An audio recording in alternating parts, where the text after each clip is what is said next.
আমি শুধু বলবো সিলেট থেকে যারা এনসিপির প্রতিনিধিত্ব করছে, অর্পিতা আপা, আমাদের এহতেশাম ভাই, জোনায়েদ ভাই, আপনারা তাদের হাতকে শক্তিশালী করেন, এনসিপি কে সিলেটে শক্তিশালী করেন। এনসিপি কোনো চাঁদাবাজের দল নয়, এনসিপি কোনো টেন্ডারবাজের দল নয়। এনসিপি উঠে এসেছে সংকট থেকে, সমস্যা সমাধান করে এনসিপি উঠে এসেছে, ফ্যাসিবাদের কবর রচনা করে এনসিপি উঠে এসেছে, আওয়ামী লীগের চ্যাপ্টার ক্লোজ করে এনসিপি উঠে এসেছে।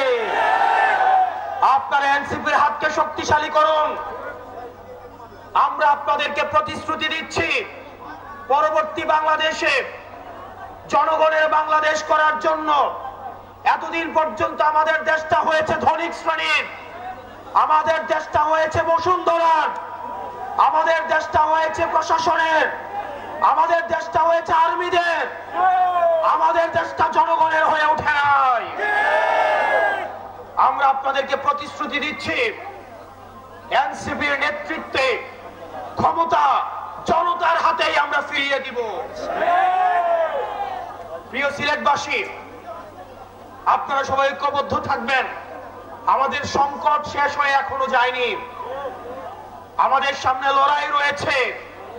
ইতিমধ্যে আওয়ামী লীগের একটা পক্ষ যারা আওয়ামী লীগ করেছে, আওয়ামী লীগের সুবিধা নিয়ে লেখক হয়েছে, আওয়ামী লীগের সুবিধা নিয়ে যারা অ্যাক্টিভিজম করেছে, আওয়ামী লীগের সুবিধা নিয়ে যারা মিডিয়া খুলেছে, তাদের প্রতি আমাদের সজাগ দৃষ্টি রাখতে হবে। আওয়ামী লীগ আবার বিভিন্ন রূপে বিভিন্ন ভাবে আমাদের সমাজে তারা আর ফিরতে পারবে না, কিন্তু বিশৃঙ্খলা করার চেষ্টা করবে। তাদেরকে আমাদের ঐক্যবদ্ধভাবে প্রতিরোধ করতে হবে। আপনারা সবাই ভালো থাকবেন, সুস্থ থাকবেন। এই মুহূর্তে বাংলাদেশে কোনো কিছুর প্রয়োজন আছে, বিচার আর সংস্কারের প্রয়োজন আছে, বিচার আর সংস্কারের প্রয়োজন আছে।